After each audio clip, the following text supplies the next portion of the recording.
ಶ್ರೀ ಗುರುಭ್ಯೋ ನಮಃ. ಪೇಜಾವರ ಶ್ರೀಗಳ ಅನುಗ್ರಹದಿಂದ ತಮಗೆ ತೌಳವ ನಿತ್ಯಾನುಷ್ಠಾನಂ ಎಂಬ ಸಾಕ್ಷ್ಯ ಚಿತ್ರವನ್ನು ಪ್ರಸ್ತುತಪಡಿಸುತ್ತಿದ್ದೇವೆ. ಇದನ್ನು ನೋಡಿ ಅಭ್ಯಾಸ ಮಾಡುವ ಪ್ರತಿಯೊಬ್ಬರಿಗೂ ಕೂಡ ನನ್ನದೊಂದು ಪ್ರಾರ್ಥನೆ ಇದೆ. ಈ ಸಾಕ್ಷ್ಯ ಚಿತ್ರವನ್ನು ಸಂಪೂರ್ಣವಾಗಿ ನೋಡಿ ಇದರಲ್ಲಿ ಮಾತನಾಡಿದ ವಿದ್ವಾಂಸರುಗಳ ಮಾತುಗಳನ್ನು ಚೆನ್ನಾಗಿ ಅರ್ಥೈಸಿಕೊಂಡು ಅಭ್ಯಾಸ ಮಾಡಿದ್ದಲ್ಲಿ ನಮ್ಮ ಪರಿಶ್ರಮವೂ ಸಾರ್ಥಕವಾಗುತ್ತದೆ, ತಮಗೂ ಕೂಡ ಅರ್ಥ ಮಾಡಿಕೊಂಡು ಮಾಡಿದ್ದೇನೆ ಎಂಬ ತೃಪ್ತಿಯೂ ಕೂಡ ಸಿಗುತ್ತದೆ. ಆದ್ದರಿಂದ ಯಾವುದೇ ಕಾರಣಕ್ಕೂ ಪೂರ್ತಿಯಾಗಿ ನೋಡದೆ ಅಭ್ಯಾಸಕ್ಕೆ ಇಳಿಯಬಾರದು ಎಂಬುದಾಗಿ ಪ್ರಾರ್ಥನೆಯನ್ನು ಮಾಡ್ತಾ ಇದ್ದೇನೆ.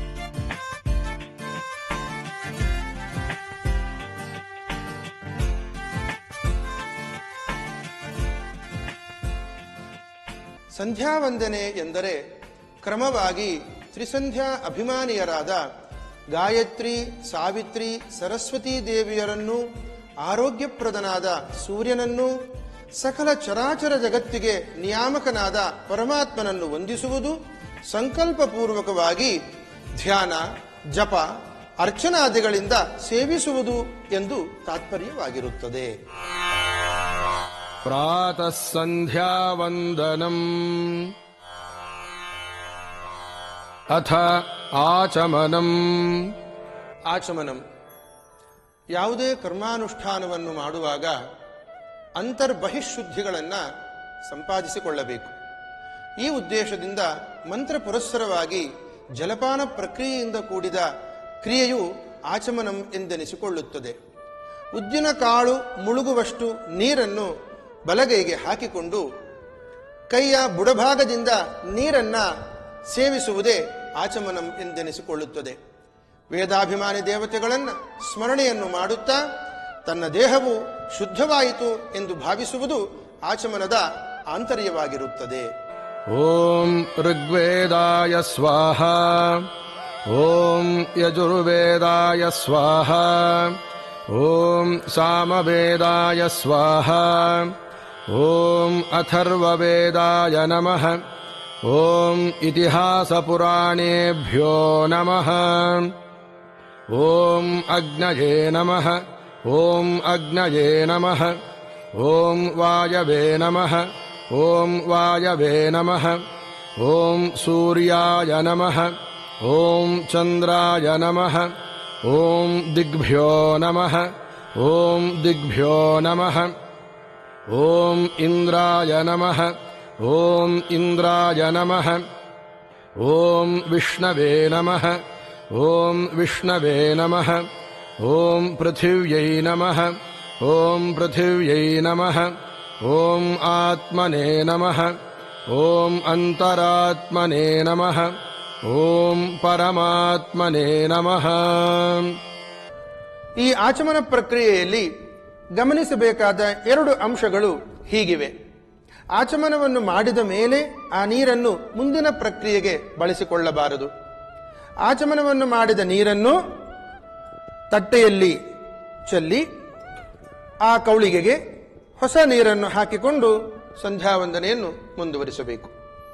ಇನ್ನೊಂದು ಅಂಶವೆಂದರೆ, ಮೊದಲಿಗೆ ಹೇಗೆ ಸಂಪೂರ್ಣವಾಗಿ ಆಚಮನವನ್ನು ಮಾಡಿರುತ್ತೇವೆಯೋ ಸಂಧ್ಯಾವಂದನೆಯ ಮಧ್ಯದಲ್ಲಿ ಬರುವ ಆಚಮನ ಕ್ರಿಯೆಯನ್ನು ಕೂಡ ಹಾಗೇ ಮಾಡಬೇಕು. ಅಥ ಊರ್ಧ್ವಪುಂಡ್ರ ಮುದ್ರಾದಿಧಾರಣಂ.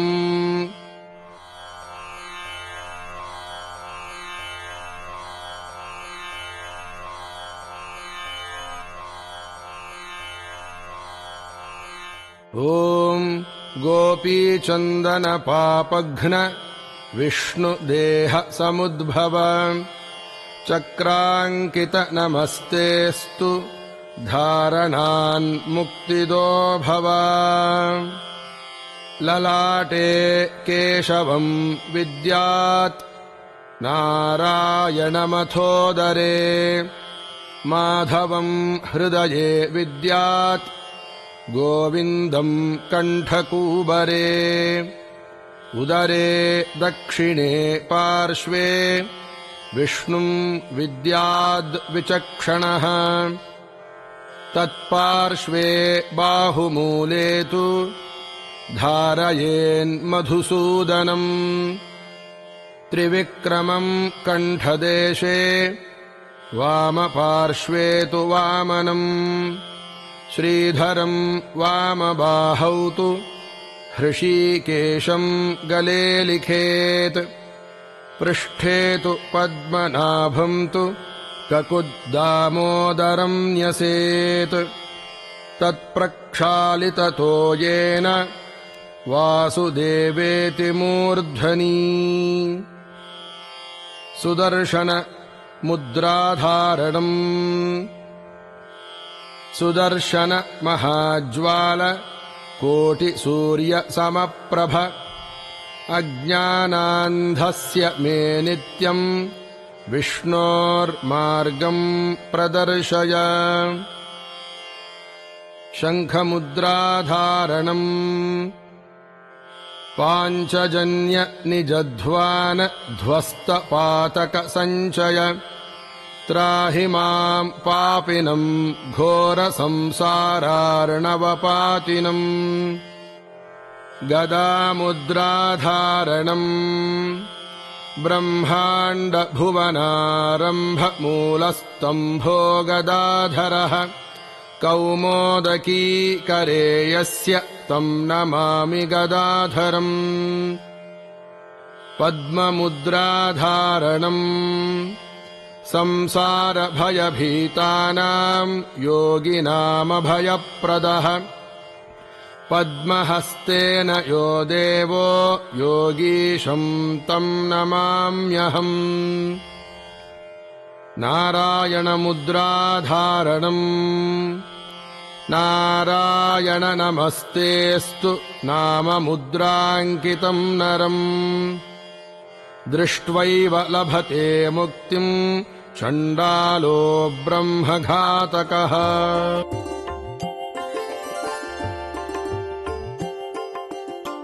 अथ आचमनम् ॐ ऋग्वेदाय स्वाहा ॐ यजुर्वेदाय स्वाहा ॐ सामवेदाय स्वाहा अथ प्राणायामः ಪ್ರಾಣಾಯಾಮ ಜಿತಾಸನೋ ಜಿತಶ್ವಾಸಃ ಜಿತಸಂಗೋ ಜಿತೇಂದ್ರಿಯಃ ಎಂಬ ಆದೇಶದಂತೆ ಶ್ವಾಸದ ಜಯವನ್ನು ಸಂಪಾದಿಸುವುದಕ್ಕೋಸ್ಕರ ಪ್ರಾಣಾಯಾಮ ಪ್ರಕ್ರಿಯೆ ಇದೆ. ಪ್ರಾಣ ಎಂದರೆ ಉಸಿರು, ಆಯಾಮ ಎಂದರೆ ಅದರ ನಿಯಂತ್ರಣ. ಪ್ರಾಣದ ನಿಯಂತ್ರಣವನ್ನು ಸಂಪಾದಿಸಿದಾಗ ಗೊಂದಲದಲ್ಲಿದ್ದಂತಹ ಮನಸ್ಸು ಪ್ರಶಾಂತ ಸ್ಥಿತಿಗೆ ಬರುತ್ತದೆ. ನಿಶ್ವಾಸ ಉಚ್ಛ್ವಾಸ ಪೂರಕಗಳಿಂದ ವಾಯುವಿನ ನಿಯಂತ್ರಣವನ್ನು ಪಡೆದು ಗಾಯತ್ರಿ ಮಂತ್ರವನ್ನು ಮನಸ್ಸಿನೊಳಗೆ ಧ್ಯಾನಿಸುತ್ತಾ ಪರಮಾತ್ಮನ ಚಿಂತನೆ ಮಾಡುವುದೇ ಪ್ರಾಣಾಯಾಮದ ಆಂತರ್ಯವಾಗಿರುತ್ತದೆ.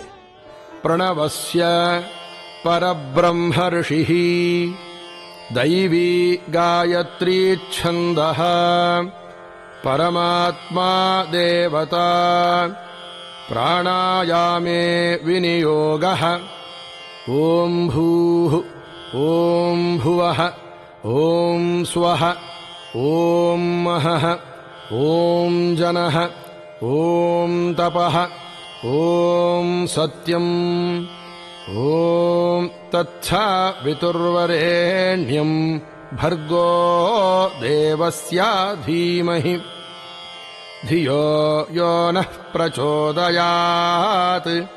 ಓಮಾಪೋ ಜ್ಯೋತಿರಸೋಮೃತಂ ಬ್ರಹ್ಮ ಭೂರ್ಭುವಃ ಸ್ವರೋ. ಅಥ ಸಂಕಲ್ಪಃ. ಸಂಕಲ್ಪ.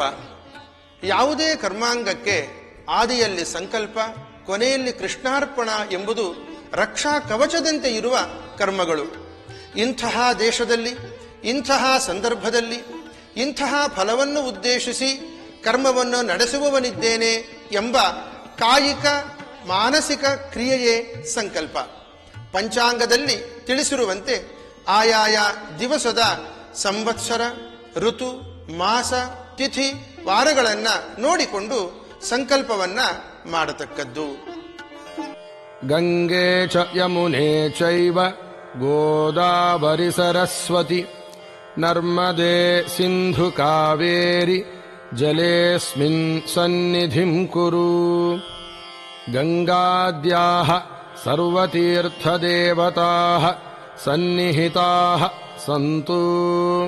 ಶ್ರೀಕೃಷ್ಣ ಕೃಷ್ಣ ಗೋವಿಂದ ಗೋವಿಂದ ವಿಷ್ಣೋರಾಜ್ಞಯಾ ಪ್ರವರ್ತಮಾನಸ್ಯ ಆದ್ಯ ಬ್ರಹ್ಮಣಃ ದ್ವಿತೀಯ ಪರಾರ್ಧೆ ಶ್ರೀಶ್ವೇತವರಾಹ ಕಲ್ಪೆ ವೈವಸ್ವತ ಮನ್ವಂತರೆ ಅಷ್ಟಾವಿಂಶತಿತಮೇ ಕಲಿಯುಗೆ ಪ್ರಥಮ ಪಾದೆ ಜಂಬೂದ್ವೀಪೆ ಭಾರತವರ್ಷೆ ಭರತಖಂಡೇ ಮೇರೋಃ ದಕ್ಷಿಣ ಪಾರ್ಶ್ವೆ ದಂಡಕಾರಣ್ಯೇ ಗೋದಾವರ್ಯಾಃ ದಕ್ಷಿಣೇ ಕೂಲೆ ಶಾಲಿವಾಹನಶಕೆ ಬುದ್ಧಾವತಾರೆ ರಾಮಕ್ಷೇತ್ರೇ ಅಸ್ಮಿನ್ ವರ್ತಮಾನೆ ವ್ಯಾವಹಾರಿಕೆ ವಿಜಯನಾಮ ಸಂವತ್ಸರೆ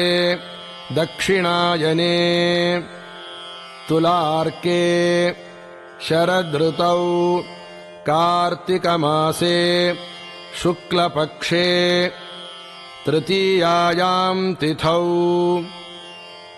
ಸೌಮ್ಯವಾಸರಯುಕ್ತಾಯಾಂ ಶುಭನಕ್ಷತ್ರ ಶುಭಯೋಗ ಶುಭಕರಣ ಏವಂ ಗುಣ ವಿಶೇಷಣ ವಿಶಿಷ್ಟಾಯಾಂ ಶುಭಪುಣ್ಯತಿಥೌ ಅಸ್ಮದಾದಿಗುರುಣಾಂ ಶ್ರೀಮನ್ಮಧ್ವಾಚಾರ್ಯಾಣಾಂ ಹೃತ್ಕಮಲಮಧ್ಯನಿವಾಸಿ ವಾಸುದೇವ ಸಂಕರ್ಷಣ ಪ್ರದ್ಯುಮ್ನ ಅನಿರುದ್ಧ ಚತುರ್ಮೂರ್ತ್ಯಾದಿ ಅನಂತಾವತಾರಾತ್ಮಕ ಶ್ರೀ ಸವಿತೃನಾಮಕ ಶ್ರೀ ಲಕ್ಷ್ಮೀನಾರಾಯಣ ಪ್ರೇರಣಯ ಶ್ರೀ ಲಕ್ಷ್ಮೀನಾರಾಯಣ ಪ್ರೀತ್ಯರ್ಥಂ ಪ್ರಾತಃ ಸಂಧ್ಯಾಂ ಉಪಾಸೇ. ಸಂಕಲ್ಪದಲ್ಲಿ ಗಮನಿಸಬೇಕಾದ ಅಂಶ ಒಂದಿದೆ. ದಕ್ಷಿಣ ಕನ್ನಡದ ಭಾಗದಲ್ಲಿ ಸಂಧ್ಯಾವಂದನೆಯನ್ನು ಮಾಡುವಾಗ ಸಂಕಲ್ಪದಲ್ಲಿ ಪರಶುರಾಮ ಕ್ಷೇತ್ರೇ ಎಂದು, ಉತ್ತರ ಭಾರತದ ಪ್ರದೇಶಗಳಲ್ಲಿ ಸಂಕಲ್ಪವನ್ನು ಮಾಡುವಾಗ ಬ್ರಹ್ಮಕ್ಷೇತ್ರೇ ಎಂದು, ಉಳಿದ ಭಾಗಗಳಲ್ಲಿ ಸಂಕಲ್ಪದ ಸಂದರ್ಭದಲ್ಲಿ ರಾಮಕ್ಷೇತ್ರೇ ಎಂದು ಸೇರಿಸಿಕೊಂಡು ಸಂಕಲ್ಪವನ್ನು ಮಾಡತಕ್ಕದ್ದು. ಅಥ ಮಾರ್ಜನಂ. ಮಾರ್ಜನಂ.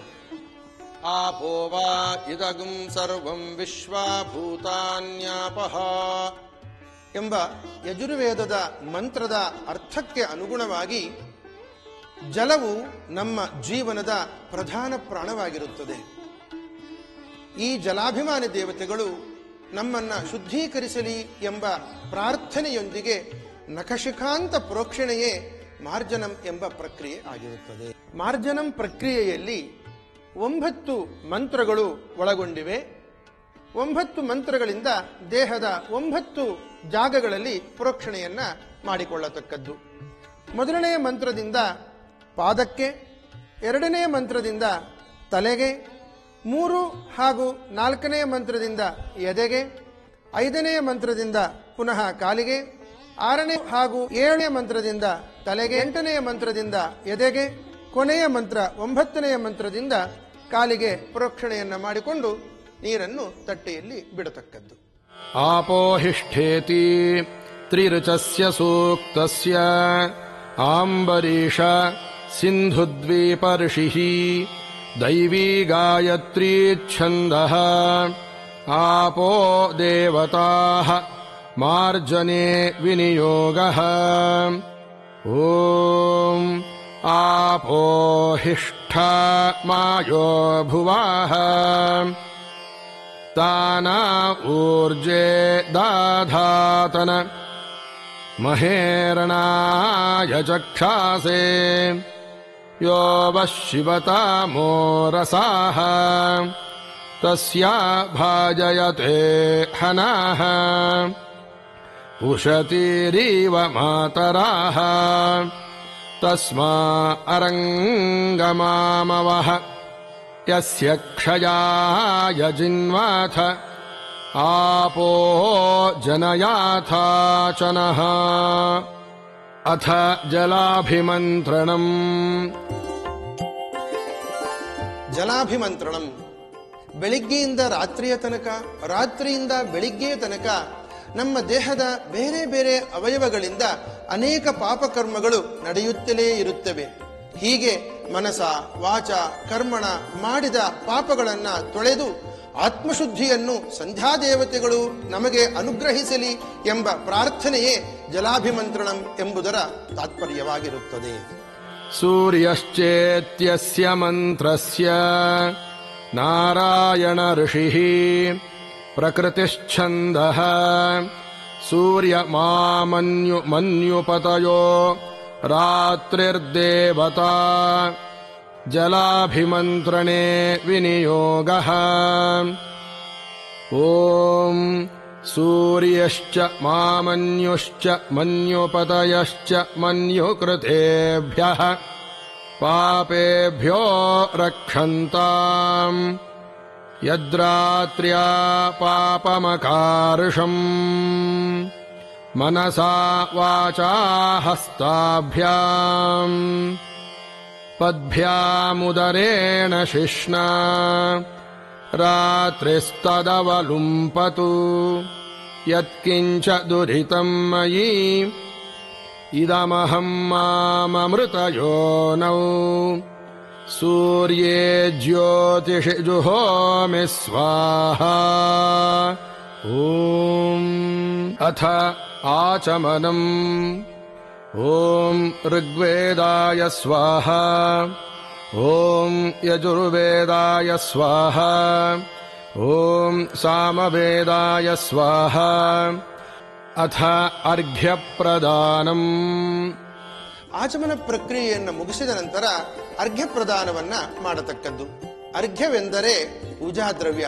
ಸರ್ವಪಾಲಕನಾದ ಸರ್ವ ನಿಯಾಮಕನಾದ ಸೂರ್ಯಾಂತರ್ಗತನಾಗಿರತಕ್ಕಂತಹ ನಾರಾಯಣನಿಗೆ ಗಾಯತ್ರಿ ಮಂತ್ರವನ್ನು ಉಚ್ಚರಿಸುತ್ತಾ ಭಕ್ತಿಯಿಂದ ಕೊಡುವ ಅಂಜಲಿ ಜಲವೇ ಅರ್ಘ್ಯ ಪ್ರದಾನಂ ಎಂಬ ಪ್ರಕ್ರಿಯೆ ಆಗಿರುತ್ತದೆ. ಸವಿತ್ರರೂಪಿ ಶ್ರೀಲಕ್ಷ್ಮೀನಾರಾಯಣ ಪ್ರೇರಣಯಾ ಶ್ರೀಲಕ್ಷ್ಮೀನಾರಾಯಣ ಪ್ರೀತ್ಯರ್ಥಂ ಪ್ರಾತಃ ಸಂಧ್ಯಾಂಗ ಸೂರ್ಯಾರ್ಘ್ಯ ಪ್ರದಾನಂ ಅಹಂ ಕರಿಷ್ಯೇ. ನೀರಿನಲ್ಲಿ ಆಸುರಿ ಶಕ್ತಿಗಳ ಸನ್ನಿಧಾನವಿರುತ್ತದೆ. ಆಸುರಿ ಶಕ್ತಿಗಳನ್ನು ದೂರ ಮಾಡಿ ದೈವೀ ಶಕ್ತಿಗಳನ್ನು ತರಿಸುವುದಕ್ಕೋಸ್ಕರ ಜಲಯಂತ್ರವನ್ನ ರಚಿಸಬೇಕು. ಹೀಗೆ ರಚಿಸಿದ ಜಲಯಂತ್ರದಿಂದ ನೀರನ್ನ ಪವಿತ್ರೀಕರಿಸಿ ಆ ನೀರಿನಿಂದ ಭಗವಂತನಿಗೆ ಅರ್ಘ್ಯವನ್ನ ಕೊಡತಕ್ಕದ್ದು. ಈ ಜಲಯಂತ್ರವು ತ್ರಿಕೋನಾಕಾರದಲ್ಲಿ ಇದ್ದು ಮೇಲ್ಭಾಗದಲ್ಲಿ ಓಂ, ಬಲಭಾಗದಲ್ಲಿ ಭೂಹು, ಕೆಳಭಾಗದಲ್ಲಿ ಭುವಃ, ಎಡಭಾಗದಲ್ಲಿ ಸುವಃ, ಒಳಭಾಗದಲ್ಲಿ ವಂ ಮತ್ತು ಹ್ರೀಂ ಎಂಬ ಬೀಜಾಕ್ಷರಗಳನ್ನು ಬರೆಯತಕ್ಕದ್ದು. ವಿಶ್ವಾಮಿತ್ರ ಋಷಿಃ ದೈವೀ ಗಾಯತ್ರೀ ಛಂದಃ ಸವಿತಾ ದೇವತಾ ಪ್ರಾತಃ ಸಂಧ್ಯಾಂಗ ಸೂರ್ಯಾರ್ಘ್ಯ ಪ್ರದಾನೇ ವಿನಿಯೋಗಃ. ಓಂ ಭೂರ್ಭುವಃ ಸ್ವಃ ತತ್ಸವಿತುರ್ವರೆಣ್ಯಂ ಭರ್ಗೋ ದೇವಸ್ಯ ಧೀಮಹಿ ಧಿಯೋ ಯೋ ನಃ ಪ್ರಚೋದಯಾತ್. ಓಂ ಓಂ ಭೂರ್ಭುವಸ್ವಃ ತತ್ಸವಿತುರ್ವರೆಣ್ಯಂ ಭರ್ಗೋ ದೇವಸ್ಯ ಧೀಮಹಿ ಧಿಯೋ ಯೋ ನಃ ಪ್ರಚೋದಯಾತ್. ಓಂ ಓಂ ಭೂರ್ಭುವಸ್ವಃ ತತ್ಸವಿತುರ್ವರೆಣ್ಯಂ ಭರ್ಗೋ ದೇವಸ್ಯ ಧೀಮಹಿ ಧಿಯೋ ಯೋ ನಃ ಪ್ರಚೋದಯಾತ್. ಓಂ